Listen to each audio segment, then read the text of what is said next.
know, you look around at the so-called problems we have today in America, and it just frightens you to death. It makes you wonder about the intelligence level of this country and of the whole world. This racial problem we consider a racial problem could be solved tonight if one seven-headed idiot. Hey everybody, it is me, your grown woman on the move, live, because you know we like to do it that way, here on Melrose. And guess what we are? We are at the famous Zephyr Theater. I think the Zephyr Theater has been here a while in LA, and for those of you that have lived here, you certainly have been here. If you have been to any theaters at all, this is one of the ones you need to come to. And then tonight, guess what? It is the grand opening, the premiere of Black.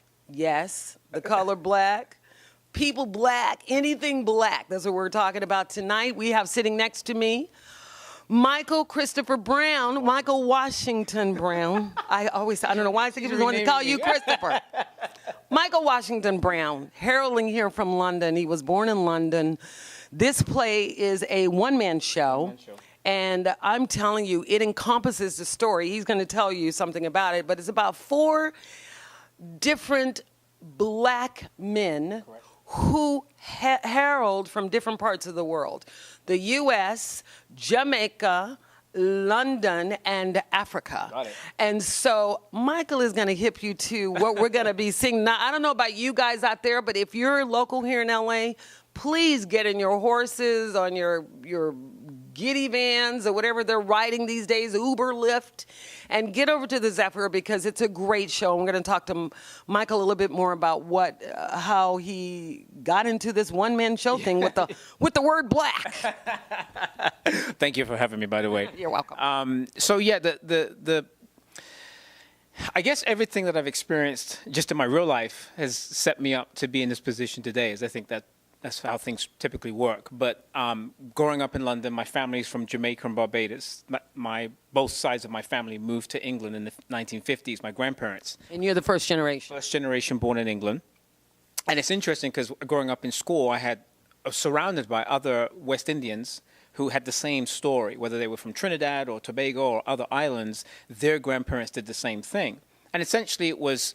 the reason it happened is because the grandparents of that genre, they saw that there was opportunity in London, in England, right? And so they moved the family over to take advantage of that opportunity. And it was also based on the colonization because London, England, Great Britain had colonized many of the West Indian islands. The French colonies? French colonies as well. You know, growing up in England, having this multicultural background, sort of taking it for granted because it's just what I knew, right? And then I moved to the U.S. in 1992, and I've lived in New York. I've lived in various parts of California. And on my travels, you meet people from different backgrounds. But one thing struck me, regardless of the other person's, specific background or where they grew up, and I'm speaking, in this case, I'm speaking black people, that there was always this common denominator. There's this connection. This thing. Right? You can't quite put your finger on it, but it's just this thing that we have. And I've got friends of all different backgrounds, and a lot of them would ask me, because I grew up in London, well, what's it like growing up in London being black? Like, no different than growing up in the U.S. I mean, certain things are different, but same type of experience. And so over time, I started to realize, there's something there. There's this curiosity. And even within myself, that there's these things that bind us together as black people, but then there's also these specifically unique nuances that make us different. And I'm not sure whether that's just individual character traits or if it's just cultural traits. But you know what I like? The one thing that I like about what you're doing, and this is 15 minutes to show for those of you who don't know us and haven't bothered to go to YouTube because you know you want to. Black men seem to have a hard time. In general, they are looked upon as no good, can't take care of families, can't keep a woman, you run around, you trash everything, blah, blah, blah, blah, blah. Then you have this other segment of black people that are educated.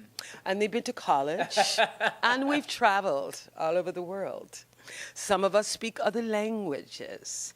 And you have this discrepancy of soul to soul to soul, meaning we're all of a culture. I can tell you Jewish people, Filipinos, Asian people, they all have the same kind of unified thing that sets them apart as their own culture. But in this particular instance, what made you come up with not just one character, but four? The 4 or 5? What, 4? It's 4 characters, and each one of them is an aspect of a black man, but a different perspective of how, an application of how somebody relates to something. How did you do that? I think that when the impetus came for me to write the show, it was important for me instinctively not just to represent one perspective. And because of my ability, because my background and being born in London and you know, family from the Caribbean, it was a natural transition to say, okay, let's look at the broader perspective of it. And that was natural for me because that's what I've grown up around. I've got African in my family. Yes. I've got Jamaican and all these other, you know, different cultures. And so for me, it was like, okay, this is a wonderful opportunity to share 4 different perspectives where the audience can see, is there a through line? Where are there connections? Where are the similarities? Where are the differences? But ultimately, the summation is any audience member, I think, coming to see the show will recognize, can relate. Because at the end of the day, regardless of what the exterior is and our individual stories are, we're fundamentally all the same. Absolutely, which is what I've been trying to tell people for years. And it took Michael Washington Brown to do it. Say my words.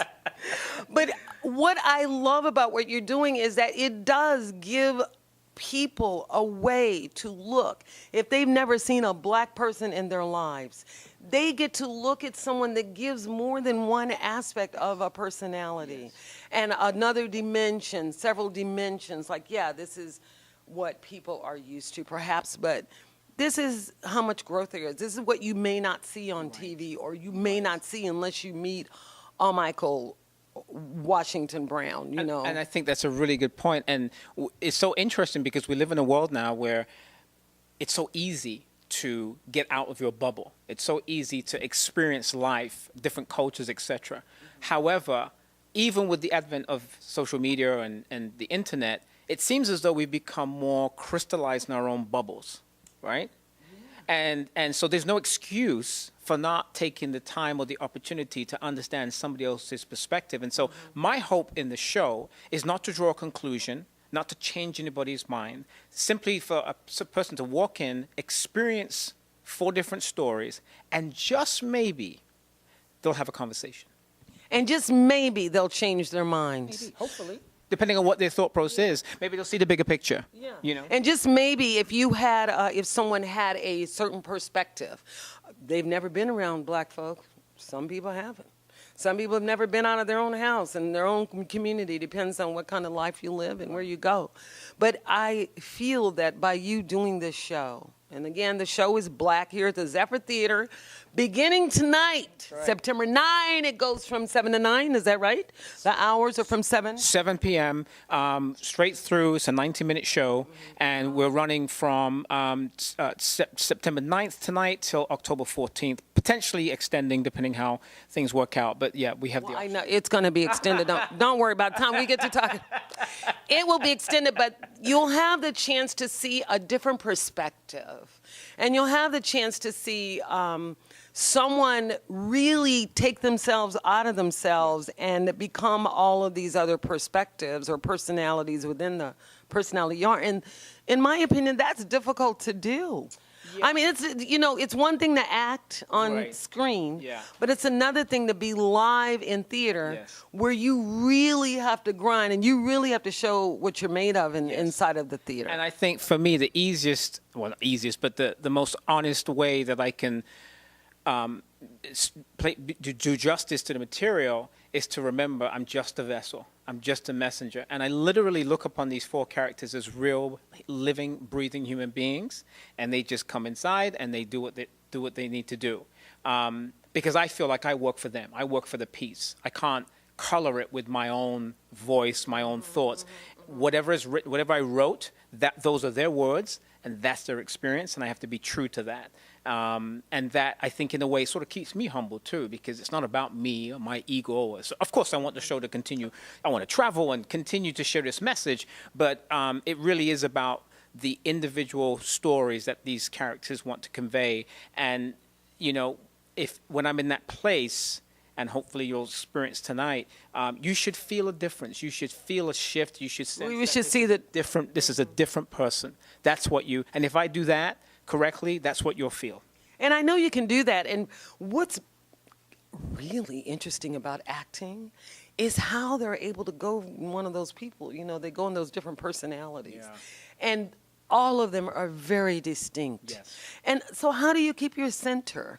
Like after doing all this stuff where you're make-shifting and shape-shifting and doing Star Trekking and doing all these different character shifts and everything, how do you come back to self? Well, I personally, I'm a man of faith. That's where I start the beginning and end of every day, giving thanks, and I wouldn't be here for that. I've certainly tried to live without it, and it doesn't work. So surrender, you know. And then I have a personal practice of yoga, and I try to, you know, just as you get older, I think you have to figure out what works and what doesn't work. You try as much to put aside what doesn't work, and you do what works. And for me, that place and taking care of myself physically and emotionally and spiritually, that means that I can be a much more available vessel for this type of work. Because if I'm clogged, if I'm blocked with my own stuff, it's not going to work. Why is it that Americans love accents? Because I swear, every time I hear an English accent, I'm like, oh. Just sounds. It's the same when you go to London. If you hear an American accent, it's you know. Yeah, I never know. No one ever said that. It's usually the Londoners. Let's put it this way: if I'm in England and there's an American guy and an English guy and we're identical, he's gonna get more, more play than I am. Over here, you guys got it. Because you know what I wanted to ask you too is that how is it that you can come or you guys can come from other countries, especially London. Chiwetel Ejiofor, Yes. Idris Elba. Yes.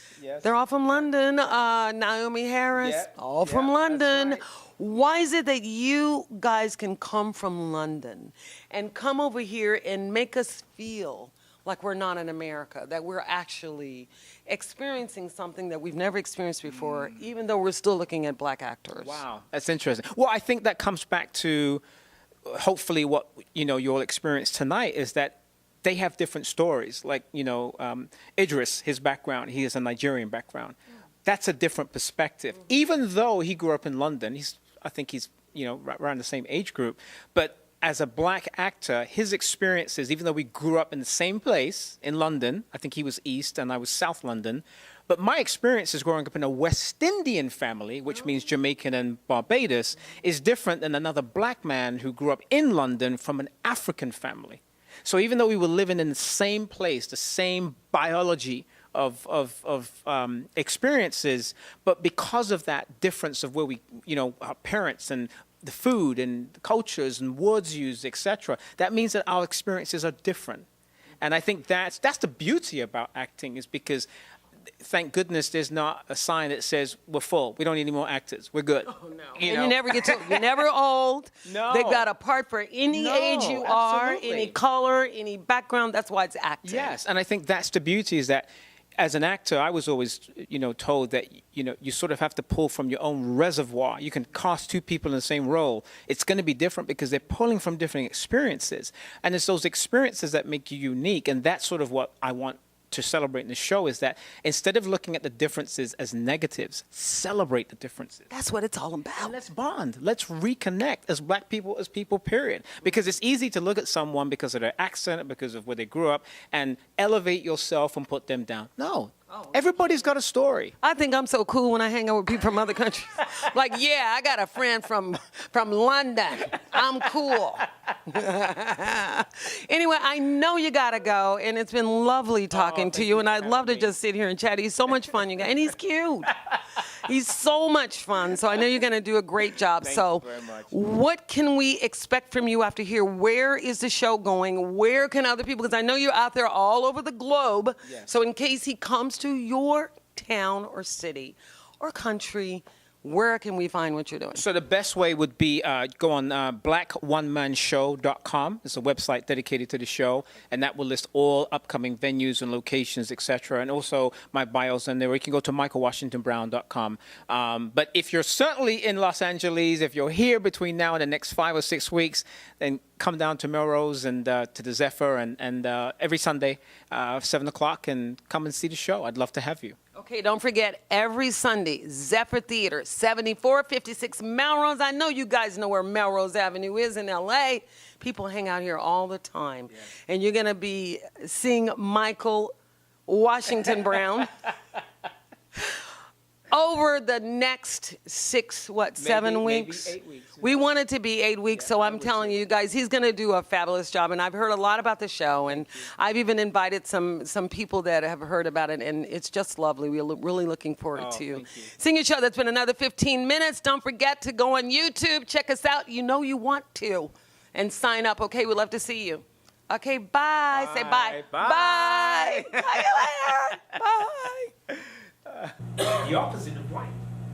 Next is black color of pigment, and then of any human group having a dark colored skin. A member of a dark skinned people, especially one of African or Australian Aboriginal ancestry. What does that really mean? It's a vague and minuscule attempt to describe a word that means so much to so many in such different ways. Whether used as an adjective, noun, or verb, this single word has become associated as a negative connotation. I ain't no militant brother. Won't be no Black Panther signs or secret codes coming from me. Look, as a matter of fact, that wasn't even my choice of music coming out here. Yo, Mr. DJ, can you play the jam I wanted?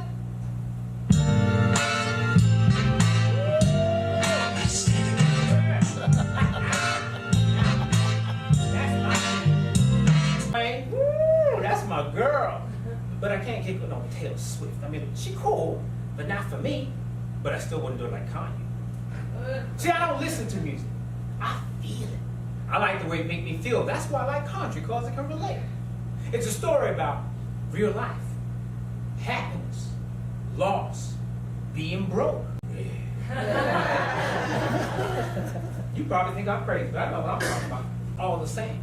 We got the same body, same organs, feelings, and emotions. We are so much more than the shell we're looking at. Our soul and spirit is connected to something greater. So when we spend all this time talking about color and black versus African American, we're putting down God's work. Now I know for damn sure we can't do no better. Everything we don't touch, we break or kill. Look at the animals. They almost extinct. Trees and forests we don't chop down. Oceans we polluted all. And don't get me started on the brothers and sisters we killing around the world in the name of religion. Why you have to tell everybody where you are or what you're doing every 5 minutes? Right? Every 5 minutes you're talking about yourself, which is not a problem altogether. I'm out to lunch. I'm out to dinner. I'm driving in my car. I'm shitting on the toilet. Rasta, that is too much information. Yes. I'm shitting as well. As a matter of fact, everybody's shitting. So why should I listen to your shit over mine?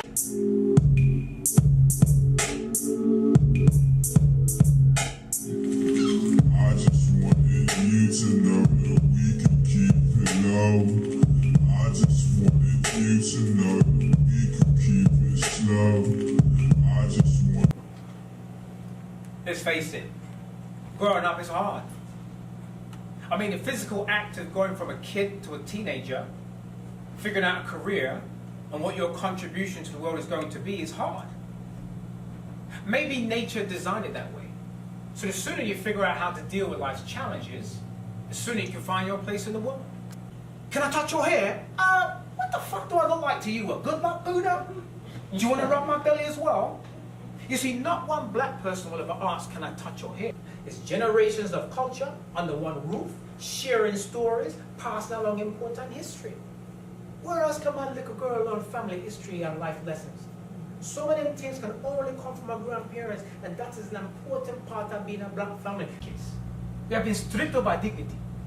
Images have been shown of dying black babies and dead Africans on the ground.